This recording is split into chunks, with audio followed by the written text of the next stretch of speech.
Boa noite. 1 em cada 5 brasileiros é obeso, o que representa 40 milhões de pessoas com obesidade no país. No Recife, por exemplo, em uma década, o número de pessoas obesas cresceu de 11,9% para 20%. Além dos problemas de saúde decorrentes da obesidade, essas pessoas enfrentam uma outra dificuldade, o preconceito. Há uma expressão que define bem essa situação, a gordofobia. Obesidade e preconceito. Este é o tema de hoje do Opinião Pernambuco. Participam do nosso programa Luciana Mamed, nutricionista clínica e bariátrica, Ana Sofia Costa, médica de saúde da família e gerente geral de atenção básica do Recife, e também Joana Cristina da Silva, psicóloga clínica, hospitalar e bariátrica.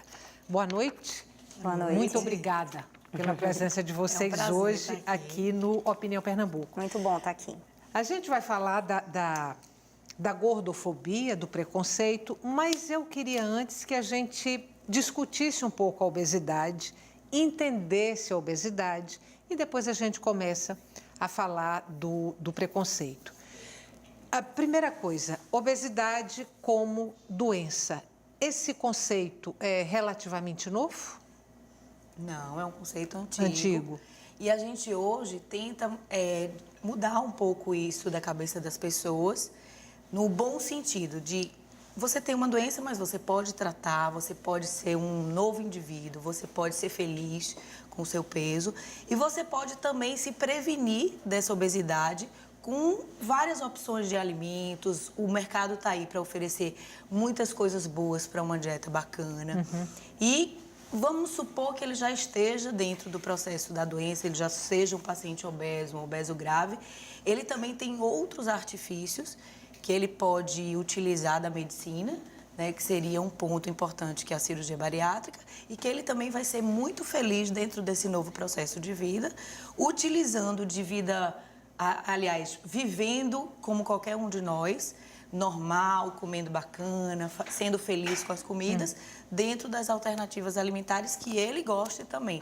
Porque também é uma grande dúvida, assim, será que a gente fazer dieta, nós participarmos de uma dieta todo dia é ser infeliz? Não. Você pode ser feliz comendo bem, convivendo com o seu corpo. Então, nessa conjuntura, eu acho que tem muitos caminhos bons aí dentro do processo da obesidade. Você consegue lembrar a partir de quando, mais ou menos, a obesidade começou a ser entendida como doença?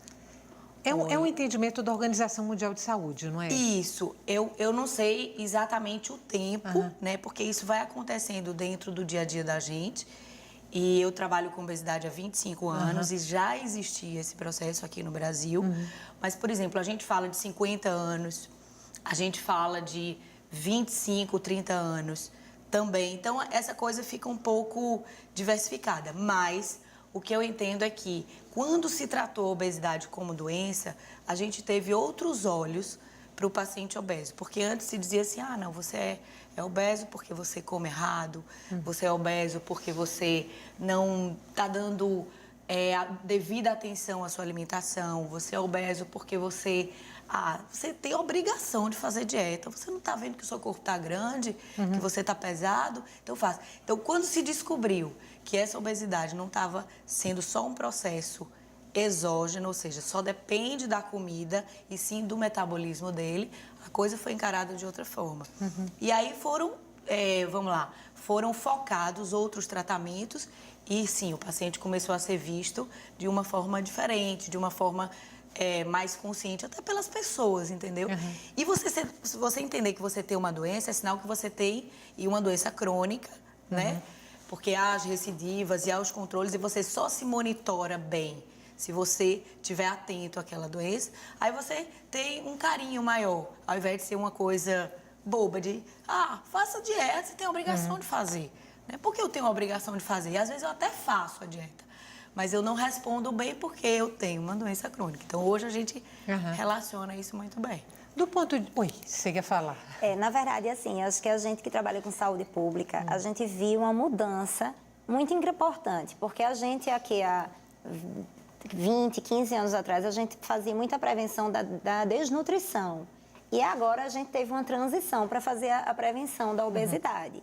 A gente encontra crianças já com obesidade e com sobrepeso, que é isso que chama atenção. Quando a gente começou a trabalhar lá atrás, há 20, 15 anos atrás, a gente trabalhava muito a desnutrição. E a gente nota que o hábito alimentar são fatores associados. O hábito alimentar, as comidas industrializadas, as comidas cheias de condimento, as coisas que são compradas no supermercado já prontas, que não são alimentos que são preparados em casa. Outro hábito importante que em saúde pública a gente vê é que houve um crescimento da renda da população.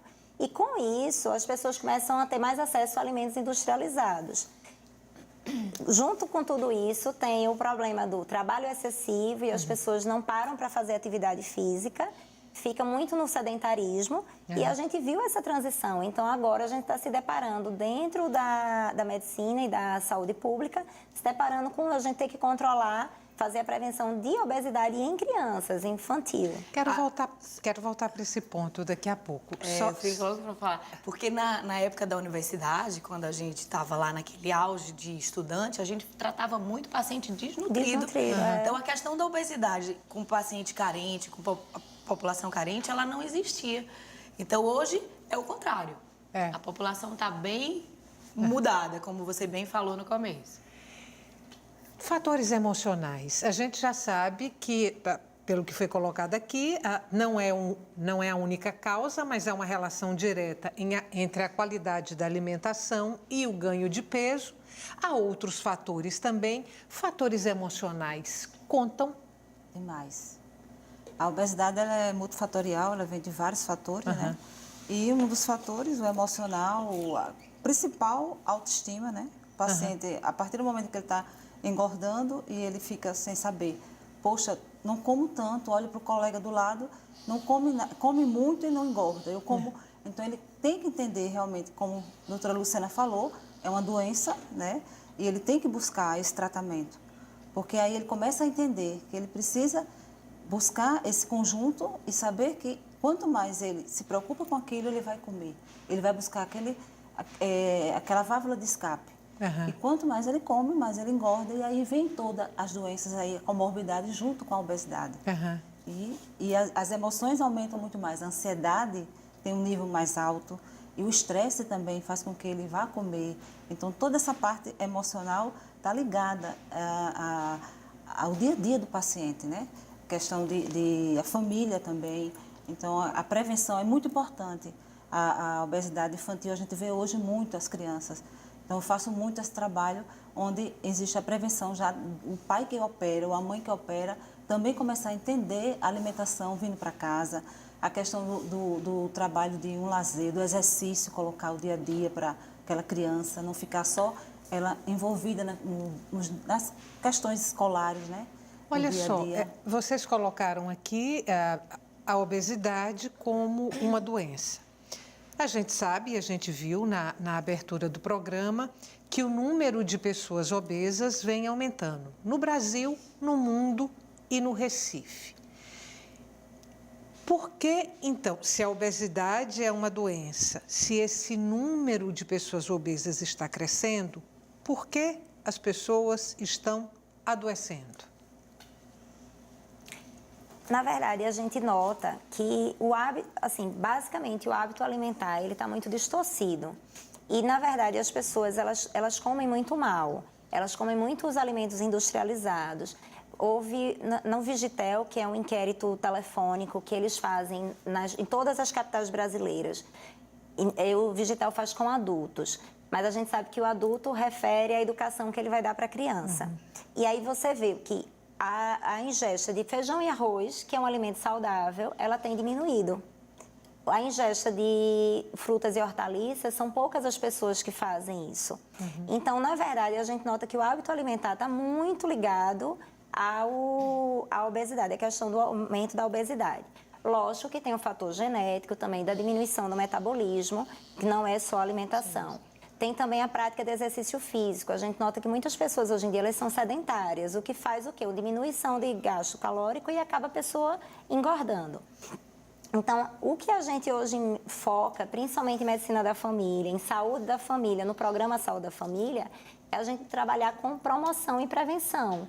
Aí a gente entra com os programas de Academia da Cidade, que são programas que a gente tem, que são gratuitos para a população, onde as pessoas elas podem fazer exercício físico com um profissional de educação física que vai saber orientar ela qual exercício físico fazer.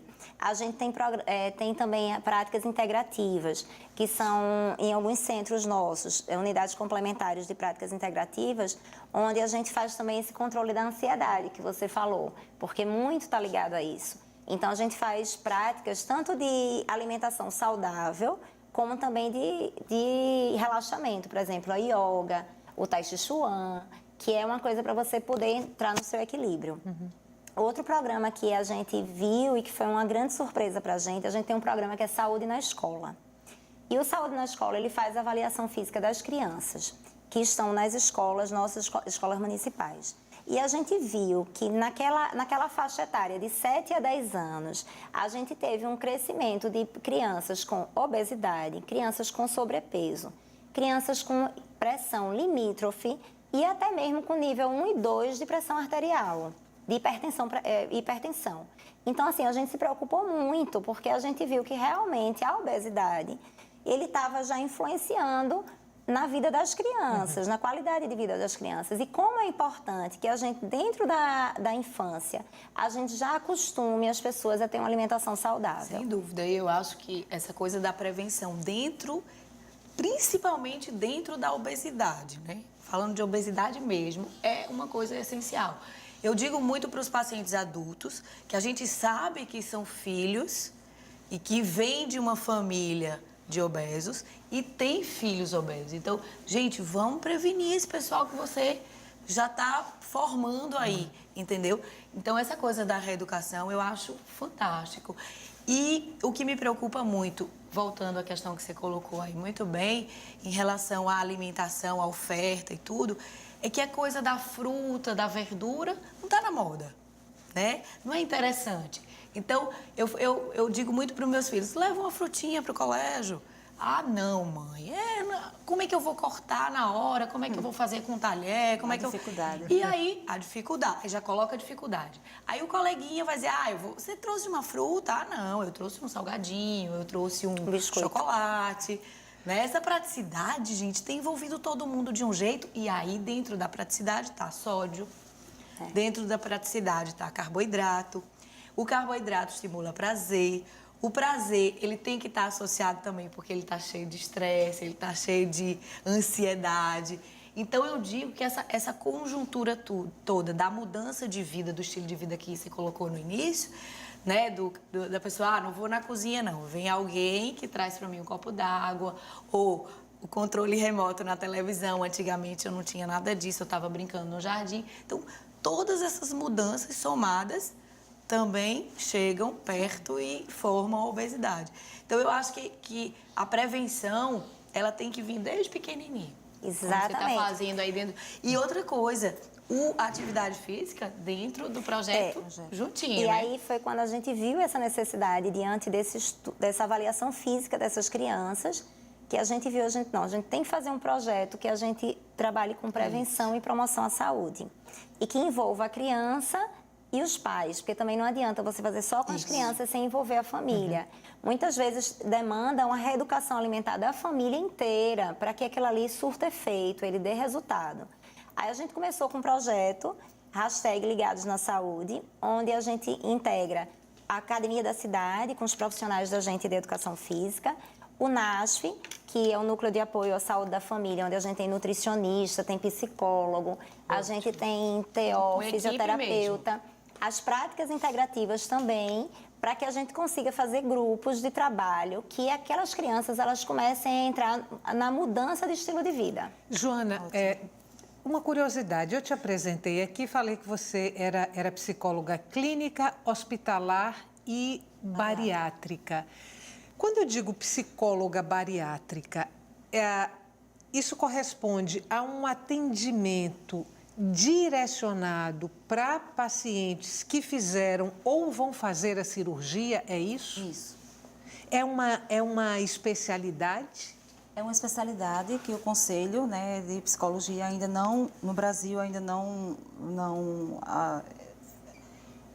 colocou como, ainda, como não fidelizou ainda, tá? Mas está em estudo isso aí, já está no Conselho para poder ser realmente formalizado. Como está a nutrição bariátrica também, né? Para poder a especialidade, como é muito amplo realmente, para o estudo para ver. Muitas vezes o paciente chega num consultório, ele tem 80 quilos. Aí a pessoa faz, fulano, você tem condições de... Você não tem peso para a cirurgia bariátrica. E aquela pessoa, às vezes, tem muito mais necessidade de fazer uma cirurgia bariátrica do que aquele que tem 200 quilos. Por quê? Porque ele tem um metabólico, ele tem as doenças associadas, que estão ali, se ele não fizer a cirurgia, ele vai ter realmente problemas muito, muito sérios e tem que ser muito mais rápido do que aquele que está com 150, que as taxas dele não estão ainda comprometidas. Vamos fazer um intervalo curtinho, a gente volta daqui a pouco, não saia daí. A obesidade e o preconceito contra as pessoas obesas são assuntos discutidos hoje aqui no Opinião Pernambuco. A gente volta já.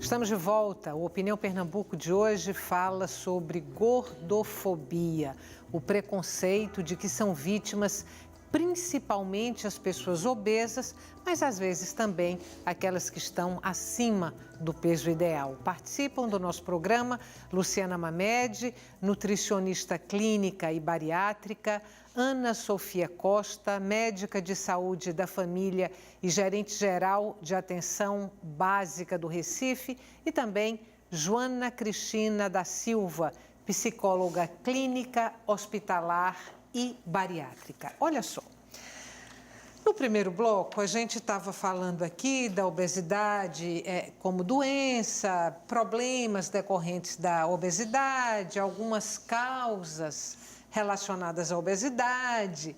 Nós estamos falando também, desde a abertura do programa, de que os obesos são vítimas de preconceito.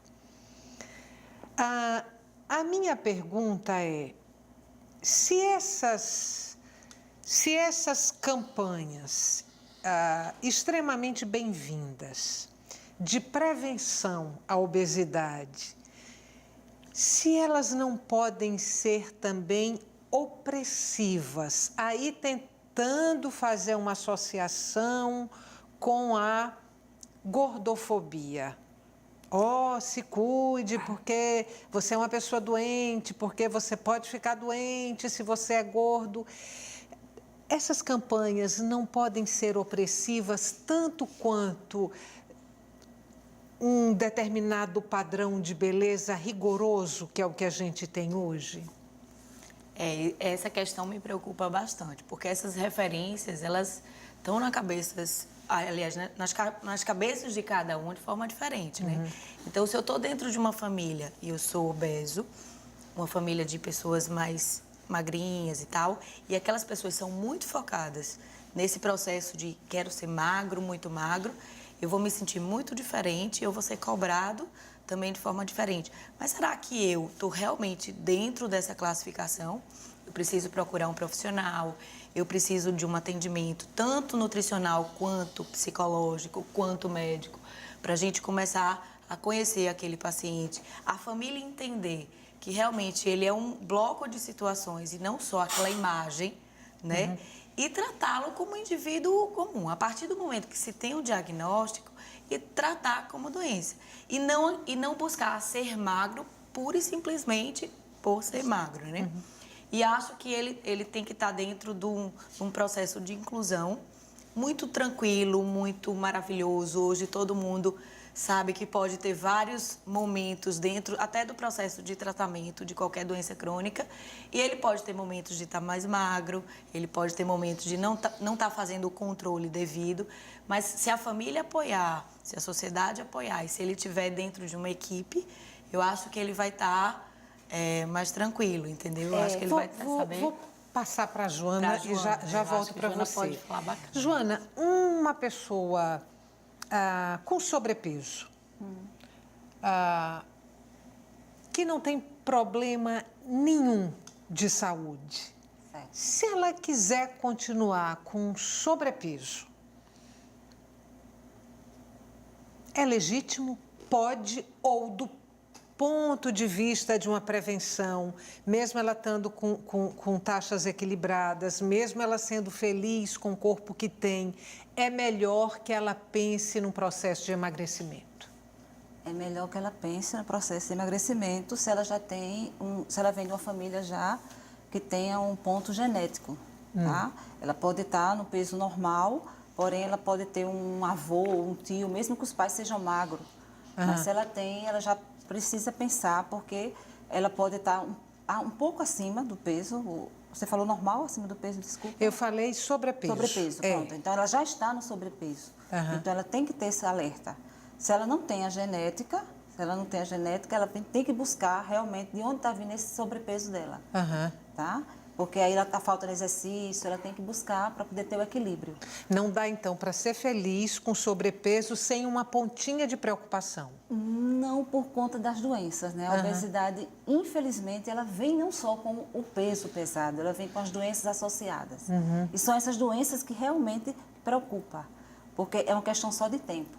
Muitas vezes o paciente chega com, eu não tenho nada, meus exames deram muito bem, e ele tem, às vezes, 120, 130 quilos.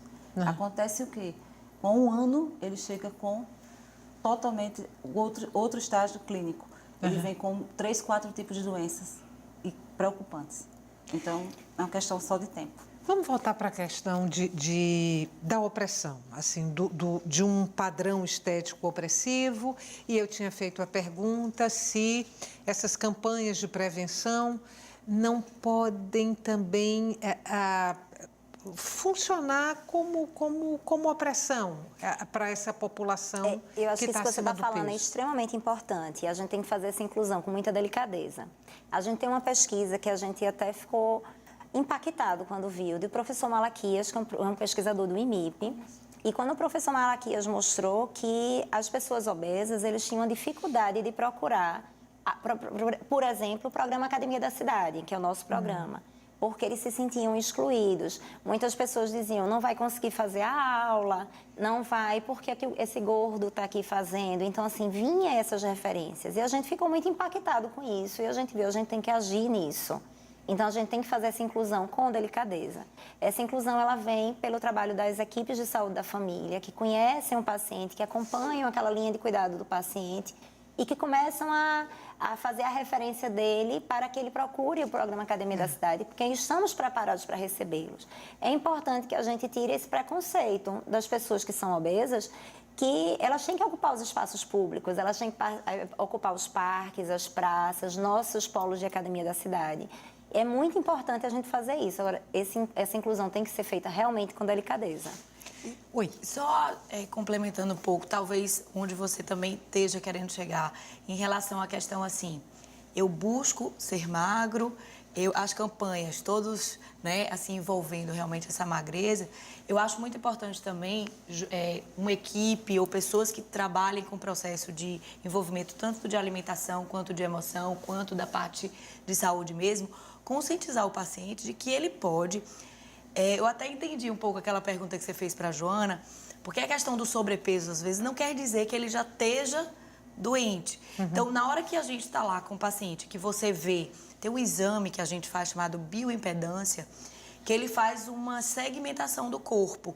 E aí ele pode ter músculo, ele pode estar grande, ele pode estar forte, ele pode estar pesado. Certo? Então, isso sem necessariamente estar gordo. Está obeso, exatamente. E aí, o que acontece? Ele tendo a informação do correto, ele vai saber definir na cabeça dele e através da própria condução do tratamento que ele está diferente. Então, muitas vezes, eu estou com um paciente lá, ele não está obeso. Ele está com sobrepeso leve, então ele já está se achando assim, super obeso. E eu mostro para ele, nessa segmentação, nessa avaliação, que ele tem tanto de gordura, tanto de músculo. E ele olha, nossa, eu não sabia que eu tinha isso tudo de músculo. Eu já estava... Porque a balança, ela é muito traiçoeira, entendeu? Então, ela não foca o essencial, ela vai focar o peso, envolvendo tudo. Então, às vezes, ele está num edemazinho por outras razões, até patológicas, que não tem nada a ver com a obesidade. E eu me lembro muito quando a gente fazia esses trabalhos nas populações que a gente usava mesmo para estudo, e tinha carências nutricionais, uma delas chamada Kochokó, que é uma desnutrição grave, o paciente fica bem cheinho. Então, essa é uma doença que aparecia muito nos descendentes de escravos ou nos escravos, essa doença que você citou? Sim, e também a gente aqui no Nordeste, né, a gente tinha o marasmo e o Kochokó. Então, essa doença, ela confundia muito a cabeça, né, da população e até quem estava subsidiado nela, que eram essas mães e tudo, achava que o menino estava bonitinho, gordinho, feliz, quando na verdade era um tipo de desnutrição. É um inchaço, né, que ele dá. Fica cheio de edemas e tudo.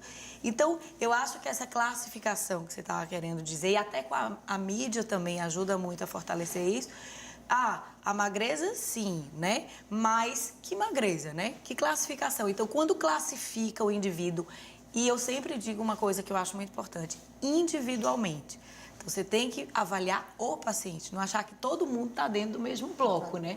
De avaliação. E aí você vai conseguir saber que nível de peso ele está, se está bacana, se não está, se realmente é gordura, é músculo, o que está além disso, o que está englobado nesse processo, entendeu? Na outra ponta da obesidade estão a bulimia e a anorexia. É a outra ponta. É outra ponta. E igualmente provocadas por opressão. Eu fico pensando no caso da bulimia e da anorexia. As cobranças, o né? estresse para poder atender a um padrão estético.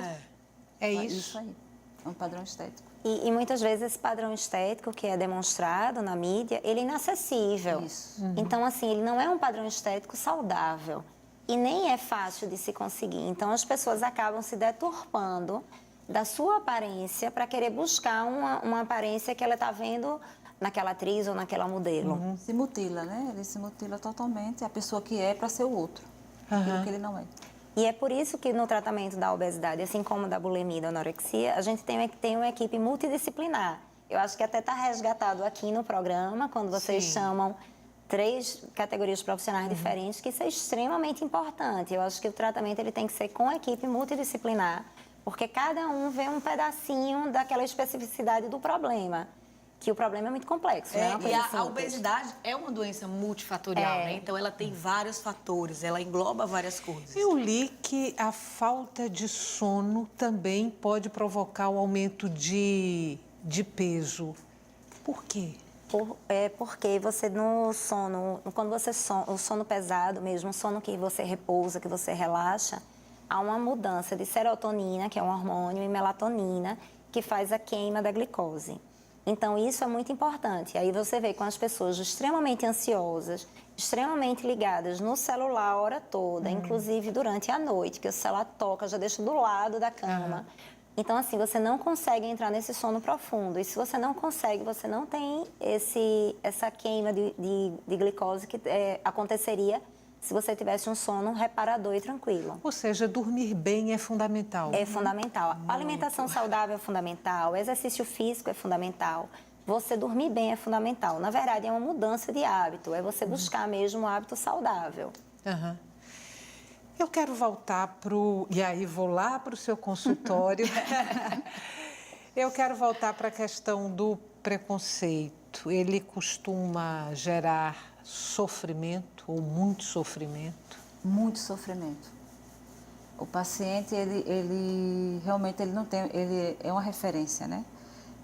vai ali, entra à direita, depois daquele gordinho, ele começa com a bulimia, ele não tem mais identidade, ele começa a ser chamado por apelido gordo, o fofo. Inclusive, a gente vê muito em famílias, tem duas crianças, eles começam a comparar, próprios pais começam a chamar, vem aqui gordinho, gorda. E eles começam a crescer com esse ato aí. Tem uns que não ligam, mas tem pessoas que vão crescendo com aquele trauma, né? Ai, meus pais já me chamavam de diferente. Eu já sou diferente do meu irmãozinho, que é mais magro e eu sou um pouquinho mais cheio, né? O preconceito é mais devastador na criança e no adolescente do que no adulto? Eu acho que vem da criança, passa adolescente e ele continua. Continua. Porque o paciente a sobrepeso, ele chega, principalmente a mulher, né? Vamos falar um pouco aí da vaidade. A mulher chega numa loja, ela vai comprar uma roupa, ela não consegue comprar a roupa que ela quer, porque não tem um número que dá nela. Então ela se frustra. Ela começa a entrar numa loja, em várias lojas, e ela termina, desiste. Então ela para onde? Numa pizzaria e vai comer uma pizza. Então ela vai engordar mais do que ela já está. Então ela começa, a autoestima dela está baixa, começa todo um processo aí de emoção que ela tem que buscar realmente um acompanhamento psicológico que vai ajudar ela bastante nisso aí. Verdade que as mulheres têm mais predisposição à obesidade do que os homens? Hormonal. Sim, que é hormonal. Agora, acho que a gente está falando assim da obesidade, mas assim, lembrar que não é obesidade só pela estética. E a obesidade também, o combate que a gente fala muito é pela vida saudável. Porque você sabe que foi até o que ela falou, Jona falou, que as pessoas que têm obesidade e sobrepeso, elas podem, naquele momento, achar que estão saudáveis, mas a predisposição para ela desenvolver algumas doenças, como diabetes, hipertensão, são muito maiores. Então, assim, a dislipidemia também, que é colesterol alto e triglicerídeo. Então, assim, a gente tem que ter muito cuidado, que não é só uma questão de estética, é uma questão de saúde. Por isso que a gente é voltado sempre à prevenção e, lógico, quando já aconteceu a obesidade ou o sobrepeso, que a gente consiga reverter esse quadro, que a pessoa consiga mudar seu hábito alimentar, mudar sua atividade física, para que você consiga chegar ao resultado. E o resultado é uma vida saudável. É possível, aí num plano muito realista, com o estilo de vida que se tem hoje, que é uma vida completamente fora de casa, quer dizer, você sai pela manhã e volta à noite, não dá tempo para voltar e almoçar em casa, almoçar em família, você come na rua, você come com muita pressa, também a quantidade de produtos industrializados ofertada é uma coisa gigantesca. É possível, sim, nesse cenário adverso, ter uma alimentação saudável ou estamos condenados a nos alimentarmos mal? Não é possível sim. Eu acho que é possível. Eu digo sempre que essa conjuntura que tanto aperta a gente também deu muitas soluções boas. O que a gente tem que ter é critério, orientação com profissionais adequados. Hoje existe Instagram, Facebook, Google, que dá todas as orientações do mundo, mas eu me tremo. Por quê? Porque ali você vai ter realmente todas as orientações, sem nenhum processo seletivo e individualizado. Então, o mercado, ele pode dar muita coisa industrializada, mas ele também dá muita solução. Ele dá frutas boas, ele dá alimentos bacanas, que você tem oferta. Antigamente, a gente queria fazer uma dieta e você não tinha muita opção. Então, hoje você tem opções que, com um profissional adequado, você consegue direcionar seu plano alimentar, sua dieta, sua rotina, adequado à sua vida. Então, a primeira coisa que eu pergunto para o paciente não é o que ele come, é o que ele faz. Me conta como é que é a sua vida. Eu acordo de manhã, eu vou para o trabalho tal hora, eu vou malhar tal hora, eu pego meus filhos na escola, só consigo almoçar 2 horas da tarde. Então, esse contexto de vida dele é muito importante para a gente, eu como nutricionista vou trabalhar com a comida dele, com a alimentação dele, e que eu, mais do que ninguém, eu digo que eu tenho obrigação de dar essas soluções. Então, nós estudamos para quê? Para trabalhar com saúde e alimentação. Então, você tem que dar saúde através da alimentação. Então, você tem a obrigação de dizer, olha, de acordo com essa tua vida agitada, uns passam o dia todo, a semana toda viajando. Vivem em flat, em hotel, e aí, o que eu vou comer? Sanduíche na rua, jantar com um cliente, e aí? Quais as escolhas? Eu disse, não, então se você vai para um jantar, você vai escolher isso e isso de acordo com a sua orientação alimentar. Se você está em casa, você vai comer isso aí. Vou te interromper, Pois não. porque a gente vai fazer um intervalo, volta daqui a pouquinho. Obesidade e preconceito, o tema de hoje do Opinião Pernambuco. Até já.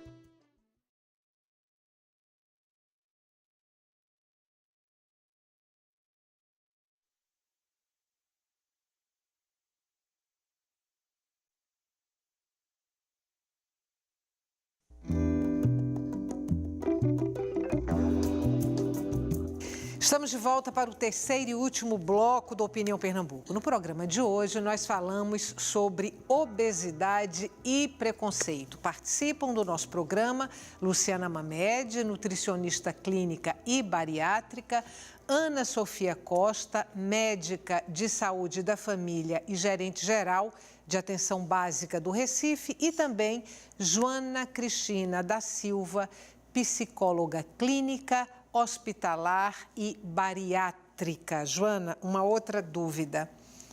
Verdade que todo obeso que passa pela cirurgia bariátrica, a gente está falando aqui em cirurgia bariátrica, é aquela cirurgia de redução do estômago, né? Para que todo mundo entenda.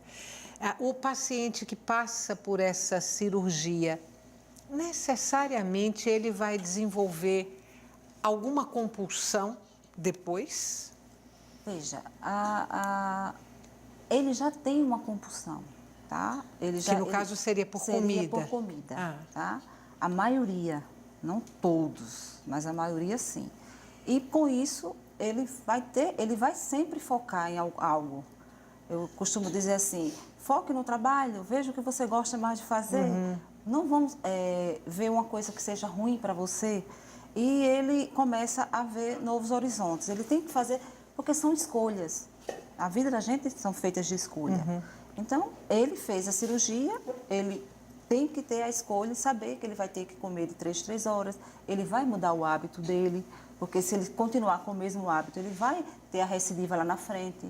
Então, tudo isso, tendo a recidiva, vai vir todo o processo dele, engorda, vai vir as doenças. Então, tudo que ele fez, ele bota a perder. E com a questão de ele ir voltar, aí muita gente fala, o álcool, ele vai ser um alcoólatra, ele vai ser um fumante. Se ele tiver um controle de acompanhamento com a equipe multidisciplinar, que é importantíssimo para ele, muitas vezes ele só quer o laudo, ele não dá essa importância, que quem realmente passar pela cirurgia, ele tem que dar essa grande importância, é continuar com a equipe multidisciplinar, onde ele vai ser tratado realmente em todo o processo que ele necessita. Acho tão curioso, porque eu tenho um amigo que fez a cirurgia bariátrica e disse que a compulsão dele hoje é a bicicleta. Que bom. Que bom, né? Ele bom. anda Essa de troca bicicleta sem parar, sem parar. E assim, de todos os amigos que eu tenho que fizeram a cirurgia, é de fato, assim, talvez o resultado mais duradouro, mais bem-sucedido, e vai ver que é a compulsão pela bicicleta. Não, e é exatamente essa troca, né?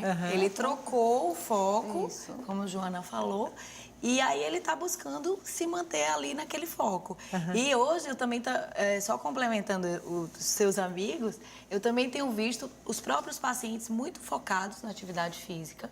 Então, quando eles chegam bem próximo e chegam a socializar dentro de uma academia bacana, que eles se sintam bem acolhidos, eles ficam animados, eles aderem ao projeto de atividade física associada e respondem muito bem, viu? Muito bem. Uma pessoa que, por acaso, esteja nos assistindo e que se coloque nesse quadro do sobrepeso ou da obesidade, que não tem nenhum tipo de acompanhamento, que quiser começar a partir de agora E começar pelo serviço público de saúde, qual é o caminho? Nós temos uma rede organizada para receber esses pacientes. E aí a gente está, assim, muito feliz de poder estar aqui falando isso, porque, assim, são serviços gratuitos e que ele pode buscar. Inicialmente, ele pode buscar pela equipe de saúde da família, que são as nossas unidades básicas de saúde, que são os PSFs, popularmente conhecidos. Ele pode buscar através... Você está falando de programas municipais? Municipais. Recife. Recife. Tá. E aí ele pode buscar o programa de Academia da Cidade. Nós temos 42 polos de Academia da Cidade. Também é gratuito. Ele vai ter um profissional de educação física que vai estar preparado para recebê-lo e para fazer a avaliação daquele paciente. Ele pode procurar os profissionais do NASF, que é o Núcleo de Apoio à Saúde da Família, que conta com a equipe multiprofissional, psicólogo, nutricionista, fisioterapeuta. Ele pode buscar... A gente tem 2 centros de práticas integrativas no município, onde é uma outra oferta de práticas que ele pode fazer também para fazer esse controle. Então, a Prefeitura da cidade do Recife está preparada para receber esse paciente e a gente espera muito que ele procure e que ele não fique com esse preconceito que muitas vezes está com ele também e ele procure uma ajuda, ele procure entrar num serviço de saúde, que isso é extremamente importante. Joana, podemos falar um pouquinho assim de você, não como profissional, mas como pessoa? Claro. Porque você fez a cirurgia bariátrica. Isso. Você perdeu quantos quilos? 60 quilos. 60 quilos. Isso. Enquanto pessoa obesa, e mesmo sendo uma psicóloga, quer dizer, uma profissional que lida com os estados da alma, da psique, enfim, que está mais preparada, né, para lidar com esse universo. Você se sentia vítima de preconceito e você sofria por isso? Muito. Muito. Entrar no ônibus e não passar. Da catraca? Da catraca. Aham. Sentar, assistir um filme e as cadeiras não ser confortáveis. Hoje, não mais, né? Isso eu estou falando... Eu me operei em 2011, vou fazer 7 anos que eu me operei. Já há 10, 15 anos atrás, já não tinha a facilidade que hoje já tem as cadeiras até especiais. E que sentimos, o obeso se sente um pouco o quê? Na classe também da questão de ser o excluso, né? Porque a cadeira é discriminado, né? E eu passava pouco tempo no filme e não conseguia ficar muito tempo, porque doía, incomodava as articulações. Então, tudo isso, existia o sofrimento, tanto da parte mesmo clínico, corpo, né, físico, como também o olhar, né? O obeso, ele sofre muito com o outro do lado, quando olha, que ele olha assim, com discriminação total. Essa falta de acomodações específicas, né? Em avião, em cinema, em teatro. Em cinema, em teatro, hoje a gente já tem, mas é uma coisa assim muito recente. É mais ou menos como se dissesse, não tem lugar para você aqui, né? Não tem uma cadeira para você. Então, ou você emagrece, ou então você não vai frequentar cinema, você não vai frequentar teatro. Aí agora, a minha pergunta, também pensando aí em políticas públicas, é se, saindo dessa instância da saúde, se existe uma preocupação dos órgãos públicos com esse outro tipo de atendimento, que é a acessibilidade. Sim, isso é acessibilidade. A gente está muito em pauta no momento. Aí entra a acessibilidade tanto para deficientes físicos, quanto também para pessoas obesas. Isso é uma coisa que a gente, como a obesidade é uma doença da atualidade, e que a gente vê que em Recife, a gente acompanha mais ou menos a média nacional, como você falou, que 1 em cada 5 brasileiros e também recifenses são obesos. E mais da metade são sobrepeso. Então, realmente, a gente tem que ter essa preocupação enquanto política pública de acessibilidade, sim. Como a Joana estava falando, outra coisa que a gente nota muito no paciente é o sofrimento psicológico que ele tem. E que ele também procure ajuda, porque ele sofre com aquilo ali. E muitas vezes ele sofrendo, ele come mais. E aquilo ali vai aumentando ainda mais o problema. Então, outro serviço que a gente tem também são os CAPS de transtorno, que tem profissional, tem psicólogo, tem psiquiatra, para dar um apoio. Todo tipo de transtorno? Transtorno. Os CAPs? Os CAPs, Uhum. que é CAPs transtorno, porque a gente também tem CAPs álcool e drogas. Mas nesse caso é o CAPs transtorno, e que ele procure, é demanda espontânea também. Ele pode procurar para pedir ajuda, para que ele seja acompanhado. Muitas vezes a porta de entrada no sistema de saúde, ele pode ter várias portas de entrada. E aí, o que a gente está batalhando muito hoje é para ter integração dessa rede, que do CAPS ele seja encaminhado para o polo da Academia da Cidade, da equipe de saúde da família para o CAPS ou para as práticas integrativas. Então, que a gente trabalhe em rede, que a gente consiga dar um melhor acompanhamento a esses pacientes. Quando a obesidade não é provocada principalmente ou necessariamente pela má alimentação, pela gula, enfim, pela compulsão pela comida, mas tem aí outros fatores. Ainda assim, a reeducação alimentar é fundamental. Sim. Até porque essa questão que ela falou e que a gente está focando aqui do trabalho em equipe é onde eu preciso. Então, eu vou trabalhar a alimentação, eu vou prepará-lo para o dia a dia dele, com aquela interação que ele tem com a comida. Mas eu preciso que ele seja feliz, eu preciso que ele esteja bem, ele esteja menos ansioso, ele esteja ativo. E para isso eu tenho que estar com os outros profissionais. Então é possível, mas dentro de um foco em equipe. E eu acho bacana essa ideia do CAPS tentar unificar cada vez mais, porque no lado da gente mais privado, a gente vê o quê? Que os pacientes vão embora. Quando eles sentem a menor dificuldade, é o motivo para eles saírem do tratamento, para eles não ficarem no processo sendo olhados. Eu digo, ó, todo paciente, principalmente o que a gente vive, que é o paciente obeso, você tem que dar colo para ele. Você tem que estar junto dele, você tem que olhar com carinho, você tem que estar atento na hora que ele chega, na hora que ele vai embora, na hora que ele está pronto para sair do tratamento. Então, na hora que a equipe está focada e que os órgãos também estão atuando em conjunto. Então, vamos lá, ele foi para o psiquiatra, passou uma medicação, ele está em terapia, mas aí a psicóloga manda para a nutricionista para, naquele momento, ajustar a dieta. Aí ele morre de medo, ele diz, é agora que eu vou sair. Então, se está todo mundo Ele em tem conjunto, medo da modificação da dieta, é isso? Mas, olha, falou em nutricionista pro ele diz assim, é a última que eu vou, porque ela vai tirar... E olha só, ele já vem com essa cabeça. Ela vai tirar tudo que eu gosto. E aí, a primeira coisa que eu digo para eles, olha, eu vou fazer exatamente o que você gosta. Você vai me dizer o que você quer comer e o que é a sua vida ativa, a sua vida social, profissional, e eu adequo tudinho. Aí ele fica feliz. Aí o retorno da psicóloga já melhora. Nossa, Luciana, que legal. Ele já está mais feliz. Porque tudo vai vindo daquela história da comida, porque a comida para eles é o ouro da vida deles, entendeu? É o prazer máximo. É o prazer. É o prazer máximo. E aí pode ser uma transferência? Aí, Joana, pode ser uma transferência, quer dizer, a infelicidade em outras áreas pode levar para aquela torta de chocolate irresistível. Com certeza, Claro. Aí estimula as endorfinas e aí ele fica feliz. E dá o prazer. É muito importante por isso que a questão, a família, a prevenção, está todo mundo em conjunto nisso aí, né?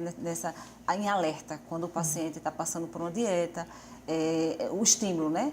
Não trazer certo tipo de comida para casa, não estimular porque o paciente que está ali, é muito fácil ele fazer uma dieta no spa, mas será que é fácil ele fazer uma dieta no local de uma festa, que ele está vendo tortas, bolos, doces, brigadeiro? Então, é muito importante que ele tenha esse conjunto de entendimento, a família. Essa relação familiar, eu acho muito importante. Com a idade avançando, o metabolismo do organismo muda, quer dizer, você queima menos calorias, né? Assim, do que você queima quando é mais novo, quando você está na adolescência, quando você está em fase de crescimento. Esse avançar da idade exige cuidados específicos em relação ao controle do peso? Inclusive, as recomendações mudam, né? Para a gente da nutrição, a recomendação é de acordo com a faixa etária. Então, é muito importante a gente avaliar e eu aí vou para o lado da bioquímica, dos exames de sangue. E hoje eu enxergo a nutrição de uma forma muito mais ampla. Antigamente, a gente fazia o cardápio do paciente. Hoje, a gente ouve e faz e ajusta a vida dele no que a gente pode em relação ao lado metabólico. Então, eu nunca esqueço de uma paciente que chegou para mim e fez: doutora Luciana, eu nunca imaginei na minha vida ter cromo. Eu nunca imaginei ter cobre. Por quê? Porque esses exames são um dos exames que a gente avalia dentro do processo da obesidade, como tratamento conservador, como cirurgia, para saber se esses nutrientes estão adequados e que eles vão interferir também no tratamento como um todo, nos tipos de alimentos, nas associações que interferem nesse famoso metabolismo. E uma coisa que eu digo para eles, antigamente a gente culpava a comida, né? Tudo é comida. Você não pode comer, você tem que fazer tudo direitinho, mas às vezes não é só a comida que interfere. Os fatores hormonais, as medicações associadas, principalmente os antidepressivos e tudo, que altera esse metabolismo, certo? E esses micronutrientes que estavam ali quietinhos e que ninguém olhava para eles, como ferro, cálcio, vitamina D, cromo, zinco, cobre. E aí, também associando a outros fatores internos, vão somar positivamente na condução do processo. Não quer dizer que eles sejam causa direta, mas que eles também estejam... Então, quando você sente ser tratado, ele vai ter mais prazer em se tratar. É essa a relação que eu vejo muito. Poxa, que bom, você está olhando tudo, você está me readequando todo, e isso é bacana junto da alimentação. A gente falou de campanhas de prevenção à obesidade, de combate à obesidade. Passou da hora da gente ter uma campanha ou campanhas assim fortes, corriqueiras, de combate ao preconceito em relação ao idoso, ao obeso? O obeso. Eu acho que sim, eu acho que a gente tem que estar nessa batalha constante e diária de você combater esse preconceito à pessoa que ela está sobrepeso ou que ela está com obesidade. Porque isso distancia muito o paciente de uma vida social, distancia da atividade profissional, porque isso também impacta, e distancia ele do serviço de saúde, que é extremamente importante que ele busque esse serviço de saúde. E aí, a gente, na lógica da saúde da família, a gente tem uma lógica tanto da demanda espontânea, o paciente, ele procura, mas a gente tem uma lógica também de busca ativa, a gente vai atrás também daquele paciente. Então, assim, isso é extremamente importante a gente fazer, para a gente trazer esse paciente para que ele se acompanhe. E aí, eu volto a dizer, não é só questão de estética, tem a questão do lado da saúde. Quando você fala na obesidade, ela está muito ligada à hipertensão, à diabetes, à mortalidade precoce por doenças cardiovasculares. E aí a gente realmente tem que fazer a busca desse paciente. Muito obrigada. Não, é um prazer. Até uma próxima oportunidade. E para você que está em casa, muito obrigada pela companhia até agora. E o Opinião Pernambuco volta na segunda-feira.